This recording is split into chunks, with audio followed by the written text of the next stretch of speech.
बेशकीमती मणि के लिए हुआ था जामवंत और कृष्ण के बीच भयंकर युद्ध।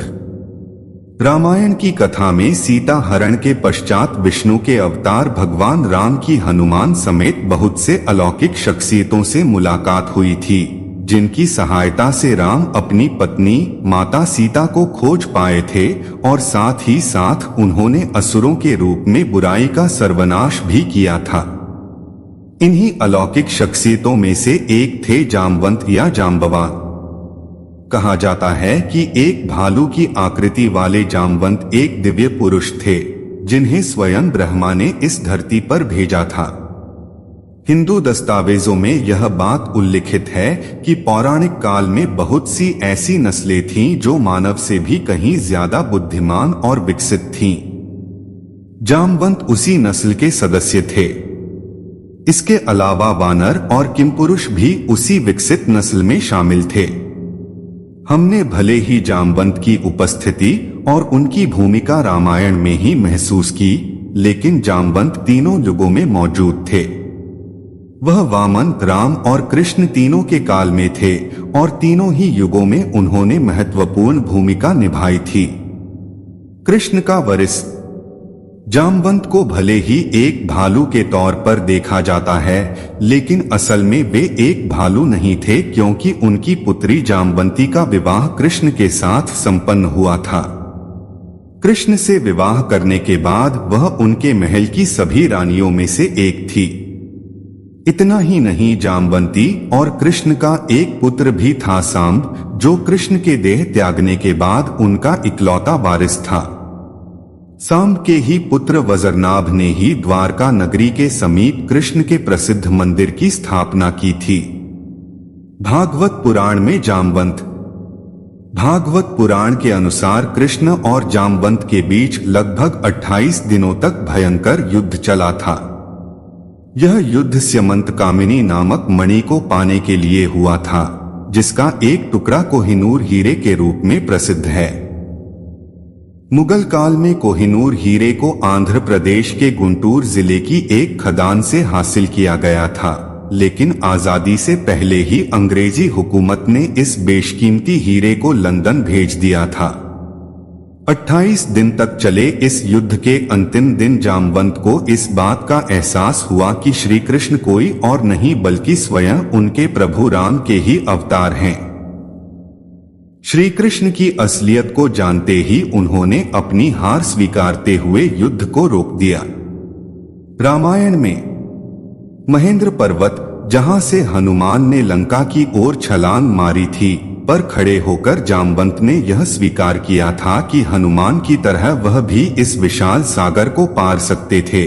लेकिन विष्णु के वामन अवतार के दौरान जब वामन ने 3 कदमों में ही समस्त ब्रह्मांड माप लिया था, तब वह वामन के लिए नगाड़ा बजा रहे थे।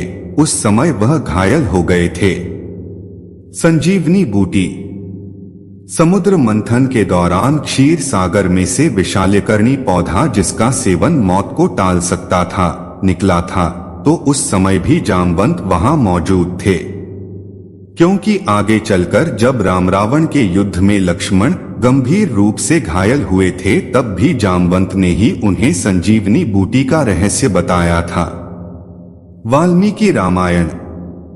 वाल्मीकि रामायण के युद्ध कांड में जामवंत का वर्णन एक ऐसे राक्षस के तौर पर किया गया है जो एक महान योद्धा और कर्तव्यनिष्ठ है।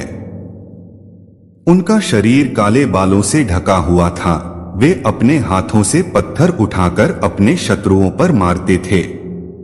वह वानरों की ही भांति पेड़ों को जड़ से उखाड़ सकते थे। बिगफुट। रामायण की कथा में हनुमान को मूंगिया रंग की शक्ल वाला और अन्य वानरों को सुनहरी शक्ल वाला दर्शाया गया है, जबकि जामवंत का स्वरूप एकदम काला था। जामवंत के विषय में जो कहा गया है वह आज के दौर में कुख्यात बिगफुट से मेल खाता है। किमपुरुष। जामवंत को संस्कृत भाषा में किमपुरुष भी कहा गया, जिसका अर्थ है यह किस तरह का पुरुष है। येती, बिगफुट, हिममानव आदि को जामवंत की नस्ल का ही माना जाता है। जामवंत नगरी। मध्य प्रदेश की रतलाम तहसील के पास जामथुन नाम का एक गांव है। इस गांव में जामवंत और उनके समकालीन लोगों के होने के प्रमाण प्राप्त किए गए हैं। इस गांव को जामवंत या जामवंत नगरी के नाम से भी जाना जाता है। खुदाई के दौरान इस स्थान से प्राचीन काल से जुड़ी बहुत सी वस्तुएं हासिल हुई हैं। जामवंत की गुफा गुजरात के पोरबंदर से करीब 17 किलोमीटर दूर राजकोट पोरबंदर हाईवे पर जामवंत की गुफा भी मौजूद है। इस गुफा के भीतर वह स्थान भी है जहां जामवंत और कृष्ण के बीच हीरे के लिए युद्ध हुआ था। यह युद्ध लगातार 28 दिनों तक चला था। जामवंती का विवाह इस गुफा के भीतर वह निर्धारित स्थान भी है जहां जामवंत ने कृष्ण को वह हीरा सौंपा था और साथ ही अपनी पुत्री जामवंती से विवाह करने के लिए भी कहा था। इस गुफा के अंदर 2 सुरंग भी हैं, जिनमें से एक द्वारका और दूसरी जूनागढ़ जाती है। चिरंजीवी जामवंत परशुराम और हनुमान के अलावा जामवंत भी ऐसे ही दिव्य पुरुष थे जिन्होंने राम और कृष्ण विष्णु के दोनों ही अवतारों के काल में अपनी उपस्थिति दर्ज करवाई है। समुद्र मंथन से लेकर कूर्म अवतार, वामन अवतार के समय भी जामवंत मौजूद थे। इसी वजह से जामवंत को सभी युगों में जीवित रहने वाले चिरंजीवियों में गिना जाता है।